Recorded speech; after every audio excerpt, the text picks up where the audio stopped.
السلام علیکم ورحمۃ اللہ وبرکاتہ۔ نماز کے مسائل پہ ہمارے لیکچرز چل رہے ہیں۔ آج ہم پڑھیں گے سجدہ سہو کے مسائل۔ رکعات کی تعداد میں شک پڑنے پر کم رکعات کا یقین حاصل کرنے کے بعد نماز پوری کرنی چاہیے اور سلام پھیرنے سے پہلے سجدہ سہو ادا کرنا چاہیے۔ سلام کے بعد سہو کے بارے میں کلام نماز کو باطل نہیں کرتی۔ امام کی بھول پر سجدہ سہو ہے، مقتدی کی بھول پر نہیں۔ سجدہ سہو سلام پھیرنے سے پہلے یا بعد دونوں طرح کرنا جائز ہے۔ سلام پھیرنے کے بعد سجدہ سہو کرنے کے لیے دوبارہ تشہد پڑھنا سنت سے ثابت نہیں۔ مسلم کی حدیث سے حضرت ابو سعید خدری رضی اللہ تعالیٰ عنہ کہتے ہیں، آپ صلی اللہ علیہ وآلہ وسلم نے فرمایا، جب کسی کو اپنی نماز کی رکعتوں میں شک پڑ جائے اور یاد نہ رہے کہ 3 پڑھی ہیں یا 4 تو اسے پہلے اپنا شک دور کرنا چاہیے، پھر یقین حاصل کرنے کے بعد اپنی نماز پوری کرنی چاہیے اور سلام پھیرنے سے پہلے 2 سجدے ادا کر لینے چاہیے۔ اگر نمازی نے 5 رکعتیں پڑھی ہیں تو یہ 2 سجدے مل کر 6 رکعتیں ہو جائیں گی۔ اگر 4 پڑھی ہیں تو یہ 2 سجدے شیطان کی ذلت کا باعث بنیں گے۔ یہ مسلم کی حدیث ہے۔ تو اس حدیث سے کیا بات پتہ چلتی ہے کہ شیطان انسان کے دل میں جو ہے نا وسوسہ ڈالتا ہے، اور کئی دفعہ وسوسہ کیا ہوتا ہے کہ یہ میں نے 2 رکعتیں پڑھی ہیں کہ 3۔ تو حدیث کیا اب ہمیں کہتی ہے، اگر شک ہو گیا نا کہ یہ دوسری رکعت تھی کہ تیسری، چاہے وہ تیسری ہی تھی، تو ہم نے اس کو دوسری میں جو ہے شمار کرنا ہے۔ اور پھر پوری نماز کے پڑھنے کے بعد تشہد میں ساری دعائیں پڑھنے کے بعد اللہ اکبر کہیں اور سجدہ کر لیں۔ تو وہ جو آپ نے سجدہ کیا ہے نا، فرض کریں وہ آپ نے جو تھی آپ کو شیطان نے غلط شک میں ڈال دیا، مگر وہ 5 تھی تو وہ 6 ہو جائے گی۔ اب سجدہ سہو کرنے سے اللہ نے کیا ہمیں جو اس کا فائدہ بتایا وہ ہے کہ ہمیں 2 نفل کا ثواب مل جاتا ہے جب ہم سجدہ سہو کرتے ہیں۔ تو اس لیے جو ہے ایک اصول اور اس حدیث سے کیا بات پتہ چلتی ہے ہمیں، سجدہ سہو ایک ہم نے کس وجہ سے کرنا ہے، جب ہمیں رکعات میں جو ہے وہ شک ہو جائے۔ اسی طرح اگلی حدیث جو ہے وہ مسلم کی ہے، حضرت عبداللہ بن مسعود رضی اللہ تعالیٰ عنہ سے روایت ہے کہ ایک مرتبہ آپ صلی اللہ علیہ وآلہ وسلم نے ظہر کی 5 رکعتیں پڑھ لی۔ آپ صلی اللہ علیہ وسلم سے عرض کیا کیا نماز میں زیادتی ہو گئی ہے؟ تو آپ صلی اللہ علیہ وسلم نے فرمایا، نہیں، زیادتی کیسی؟ لوگوں نے عرض کیا کہ آپ صلی اللہ علیہ وآلہ وسلم نے 5 رکعتیں پڑھی ہیں، چنانچہ آپ نے سلام پھیرنے کے بعد 2 سجدے کیے۔ یہ بخاری اور مسلم کی حدیث ہے۔ تو اب اس حدیث سے بھی ہمیں کیا بات پتہ چلتی ہے کہ اگر ہمیں جو ہے نا ہم نے نماز میں اگر زیادتی کر دی ہے یا اس میں کمی ہوگی ہے، تو ان دونوں صورتوں میں سجدہ سہو جو ہے ہم نے کرنا ہے۔ پہلا تشہد بھول کر نمازی قیام کے لیے سیدھا کھڑا ہو جائے تو تشہد کے لیے واپس نہیں آنا چاہیے اور پھر سلام پھیرنے سے پہلے سجدہ سہو کر لینا چاہیے۔ اگر پوری طرح کھڑے ہونے سے پہلے تشہد میں بیٹھنا یاد آ جائے تو بیٹھ جانا چاہیے اور سجدہ سہو لازم نہیں آتا۔ حضرت مغیرہ بن شعبہ رضی اللہ تعالیٰ عنہ کہتے ہیں، آپ صلی اللہ علیہ وآلہ وسلم نے فرمایا، جب کوئی آدمی 2 رکعتوں کے بعد تشہد پڑھے بغیر کھڑا ہونے لگے اور ابھی پوری طرح کھڑا نہ ہوا ہو تو بیٹھ جائے، لیکن اگر پوری طرح کھڑا ہو گیا ہے تو پھر نہ بیٹھے، البتہ سلام پھیرنے سے پہلے سہو کے 2 سجدے ادا کر لے۔ یہ احمد کی حدیث ہے۔ تو اب اس حدیث سے ہمیں کیا بات پتہ چلتی ہے کہ اگر ہم نے جو ہے نا جیسے 4 فرض کریں، ہم 4 فرض پڑھ رہے ہیں یا ہم جو ہیں وہ 4 سنت پڑھ رہے ہیں، تو پھر ہم نے کیا کرنا ہے؟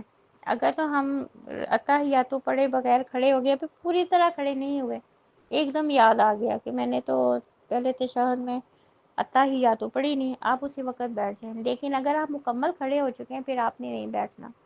پھر کیا اصول بتایا گیا ہے کہ آپ نے وہ 4 رکعتیں پڑھی، پورا ساری تشہد کی دعائیں پڑھی اور سلام سے پہلے 2 سجدے کیے، تو آپ کی جو ہے وہ نماز اللہ کے ہاں قبول ہو جائے گی۔ اب نماز میں کوئی سوچ آنے سے سجدہ سہو لازم نہیں ہوتا ہے۔ اور ایک اور اصول یاد رکھیے گا کہ یہ جو ہے نا سجدہ سہو 2 چیزوں پر ہے۔ نمبر 1 رکعات کی تعداد میں شک، نمبر 2 آپ پہلا تشہد پڑھنا بھول گئے۔ اب رکوع اور سجدے جو ہے نا وہ نماز کے فرائض میں آتا ہے۔ اگر کوئی رکوع پڑھنا بھول گیا یا سجدے 2 سجدے میں سے ایک سجدہ کیا، ایک سجدہ کرنا بھول گیا، تو اس کو نماز وہیں سے جو ہے دہرانی ہوگی۔ فرض کریں وہ سجدے کی حالت میں چلا گیا، اسے وہاں جا کے یاد آیا رکوع تو میں نے کیا ہی نہیں، چاہے وہ آگے جتنی بھی پڑھ چکا ہو فرق نہیں پڑتا، وہ فوراً رکوع میں چلا جائے گا، رکوع پڑے گا، پھر باقی سارے اسٹیپ بعد میں کرے گا۔ یا وہ کھڑا ہو گیا ہے دوسری رکعت کے لیے، اسے یاد آیا میں نے ایک سجدہ کیا دوسرا نہیں کیا، وہ فوراً بیٹھ کے دوسرا سجدہ کرے گا۔ تو یہ اصول یاد رکھیے گا کہ رکوع اور سجدہ چھوٹ جائے تو نماز دہرانی نہیں پڑتی، جو رکن بھولے ہیں وہیں سے نماز شروع کر کے مکمل کرنی پڑتی ہے۔ تو یہ آپ کو فرق پتہ ہونا چاہیے سجدہ سہو کا، اور جو ہے نماز کے جو فرائض کون سے ہیں اس میں پھر ہم نے کیا کرنا ہے۔ قضا نماز کے مسائل: اگر کسی عذر کی وجہ سے نماز وقت پہ ادا نہ کی جا سکے تو موقع ملتے ہی ادا کرنی چاہیے۔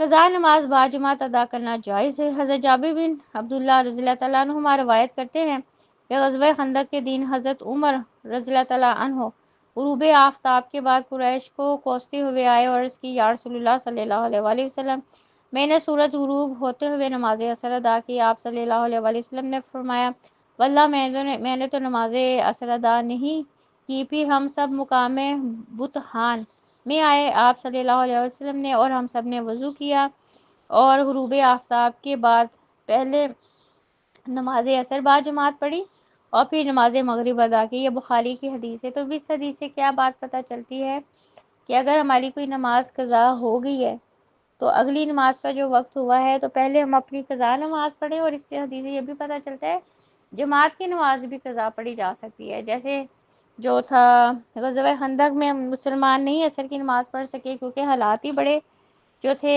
اس ٹائم ٹف تھے، تو اس وجہ سے آپ سب نے مغرب کے ٹائم پہلے 4 فرض قضا پڑھائے جماعت کے ساتھ صحابہ کو عصر کے، اور پھر مغرب کے 3 فرض جو ہیں وہ پڑھائے ہیں۔ اچھا جو ہے نا نفل فجر اور عصر کی اذان کے بعد نہیں پڑھ سکتے، لیکن قضا ان اوقات میں پڑھ سکتے، یہ بھی اصول یاد ہونا چاہیے۔ جب فجر کی اذان ہوتی ہے نا تو طلوع آفتاب تک اس دوران کوئی نفل نماز اس کے درمیان نہیں ہے، لیکن اگر کسی کی کوئی نماز قضا ہوگی وہ پڑھ سکتے ہیں۔ اسی طرح عصر کی اذان سے لے کے غروب آفتاب تک اس کے درمیان کوئی نفل نہیں ہے، کسی طرح کے نفل نہیں پڑھ سکتے۔ ہاں اگر کسی کی نماز بھی قضا ہوگی تو وہ نماز جو ہے ہم ادا کر سکتے ہیں۔ اور ایک اصول یاد رکھیے گا کہ نماز کا کفارہ نماز پڑھنا ہی ہوتا ہے، نماز کو اور کوئی کفارہ نہیں ہے۔ بھول یا نیند کی وجہ سے نماز قضا ہو جائے تو یاد آتے ہی یا نیند کھلتے ہی فوراً ادا کر لینا چاہیے۔ حضرت انس رضی اللہ تعالیٰ عنہ کہتے ہیں، آپ صلی اللہ علیہ وآلہ وسلم نے فرمایا، جو شخص نماز پڑھنا بھول جائے اسے جب یاد آئے نماز پڑھ لے، بھولی ہوئی نماز کا کوئی کفارہ نہیں مگر اسے ادا کر لینا ہی اس کا کفارہ ہے۔ یہ بخاری کی حدیث ہے۔ تو اس حدیث سے کیا بات پتہ چلتی ہے؟ فرض کے فجر کے ٹائم آپ کسی وجہ سے نہیں اٹھ سکے، جیسے ہی آنکھ کھلے اٹھ کے سب سے پہلے وضو کرے اور فجر کی جو نماز ہے وہ قضا پڑھے، اس میں آپ کو پتہ ہے سنتیں بھی پڑھنی ہوتی ہیں۔ نماز فجر کی پہلی 2 سنتیں فرضوں سے پہلے نہ پڑھی جا سکیں تو فرضوں کے بعد یا سورج نکلنے کے بعد ادا کی جا سکتی ہیں۔ حضرت قیس بن عمر رضی اللہ تعالیٰ عنہ کہتے ہیں، آپ صلی اللہ علیہ وآلہ وسلم نے ایک آدمی کو صبح کی نماز کے بعد 2 رکعتیں پڑھتے دیکھا تو فرمایا، صبح کی نماز تو 2 رکعت ہے۔ اس آدمی نے جواب دیا، میں نے فرض نماز سے پہلے کی 2 رکعتیں نہیں پڑھی تھی لہٰذا اب پڑھی ہیں۔ آپ صلی اللہ علیہ وسلم یہ جواب سن کر خاموش ہو گئے، یعنی اس کی اجازت دے دی۔ یہ ابو داؤد کی حدیث ہے۔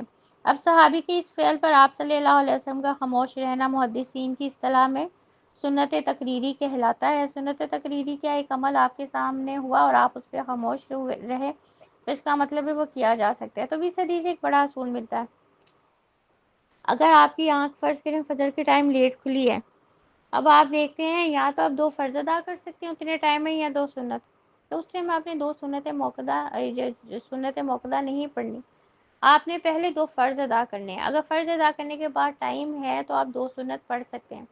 اگر آپ دیکھتے ہیں کہ سورج بالکل جو ہے طلوع ہونا شروع ہو گیا تو پھر آپ ویٹ کریں گے، سورج طلوع ہونے کے 15 منٹ بعد جو سنت موقدہ فجر کی 2 رہ گئی تھی وہ آپ ادا کر سکتے ہیں۔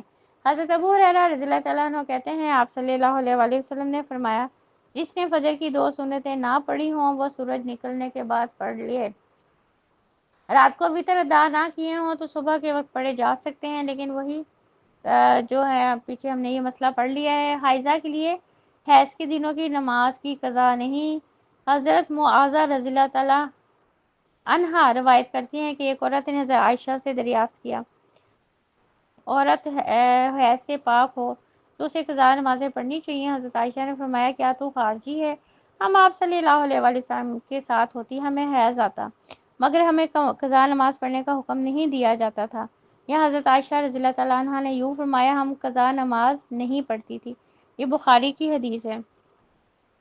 ایام جاہلیت میں ادا نہ کی گئی نمازوں کی قضائے عمری سنت سے ثابت نہیں، اور یہ قضائے عمری بدعت ہے۔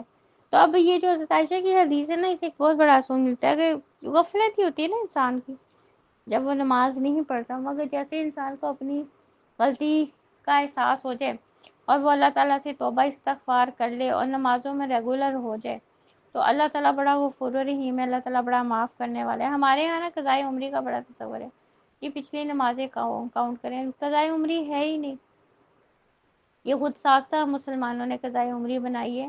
تو اللہ تعالیٰ نے بھی جو ہمیں اصول کیا دیا ہے کہ انسان جو ہے نا، انسان کو گناہ صرف فرائض چھوڑنے کا ہے، فرائض پہ انسان کی آپ کو پتہ ہے پکڑ ہونی ہے، سنت اور نوافل کا اگر انسان اہتمام کرتا ہے اس کا بہت ثواب ہے، اس کی جو بھی کمی بیشی اللہ تعالیٰ اس کو جو ہے وہ دور کر دیتا ہے۔ اب سوال یہ ہے کہ جس نے بہت سال نماز نہ پڑھی ہو پھر وہ کیا کرے؟ نمبر 1 وہ توبہ کرے، نمبر 2 نفل نمازیں کثرت سے پڑھے، نمبر 3 نیک اعمال زیادہ کرے، نمبر 4 استغفار بہت زیادہ کرے تاکہ اس کی نیکیوں کا ترازو جو ہے وہ بھاری ہو جائے۔ تو قرآن پاک میں ویسے بھی آتا ہے نا کہ اللہ تعالیٰ جو ہے جب انسان سچے دل سے توبہ کرتا ہے اللہ تعالیٰ انسان کے سارے گناہ معاف کر دیتا ہے، اور کئیوں کی توبہ اتنی خالص ہوتی ہے کہ اللہ تعالیٰ ان کے گناہوں کو نیکیوں میں بدل دیتا ہے۔ تو اس لیے جو ہے کسی نے غفلت میں 2 سال نماز نہیں پڑھی، 10 سال نہیں پڑھی، جب اسے احساس ہو جائے اللہ سے سچے دل سے توبہ کرے، کیونکہ توبہ کی شرائط ہے نا، پہلے نمبر 1 دل میں گلٹ، نمبر 2 اللہ سے معافی، نمبر 3 اس گناہ کی تلافی۔ اب گناہ کی تلافی کیا؟ نماز نہیں پڑھتا تھا، نمازوں میں ریگولر ہو جائے۔ تو جو ہے اگر انسان کسی انسان کے ساتھ زیادتی کی ہے تو جو ہے اس زیادتی کا جو ہے ازالہ کرے جا کے۔ تو اس لیے جو ہے نا قضائے عمری کا کوئی تصور نہیں ہے۔ ہمارے یہاں اس طرح کے بڑے میسیجز آگے پیچھے جا رہے ہوتے ہیں، یہ رمضان میں آخری جمعے کا میسیج آ رہا ہوتا ہے بس آج جمعے کے بعد یہ 2 نفل پڑھ لیں تو آپ کی ساری قضائے عمری ادا ہوگی، ایسا نہیں ہوتا۔ ایک اصول یاد رکھیے گا، اسلام میں نا قضا نماز کا تصور ہی نہیں۔ ہاں قضا نماز وہ ہے کہ کوئی ایک آدھی کسی ایک وقت کے آپ کہیں آگے پیچھے تھے، کوئی مسئلہ تھا آپ نہیں پڑھ سکے، جیسے ہی آپ نے دیکھا آپ کے حالات سازگار ہو گئے آپ فوراً سے پہلے نماز پڑھنے۔ مگر ہمارے ہاں یہ جو اصول بنائے ہوئے نا کہ جی 10 سال کی قضا پڑھ لیں، یہ تصور ہی نہیں ہے، قضا نماز کا اسلام میں تصور ہے ہی نہیں ہے۔ قضا نماز کسے کہتے ہیں؟ ایک آدھے وقت میں، جیسے غزوہ جو ہے خندق میں مسلمان نہیں پڑھ سکے، حالات بڑے ٹائٹ تھے، سچویشن بڑی اور تھی، کوئی بندہ کسی وجہ سے فجر کے ٹائم نہیں اٹھ سکا، تو اس میں قضا فوراً سے پہلے ادا کرنی ہے۔ تو یہ 10 سال کی قضا نماز کا تصور ہمیں حدیث سے نہیں ملتا۔ اللہ تعالیٰ ہم سب کو سنت طریقے سے نماز ادا کرنے کی توفیق دے، آمین۔ ربنا تقبل منا انک انت السمیع العلیم وتب علینا انک انت التواب الرحیم۔ سبحان ربک رب العزت عما یصفون وسلام علی المرسلین والحمد للہ رب العالمین۔ السلام علیکم ورحمۃ اللہ وبرکاتہ۔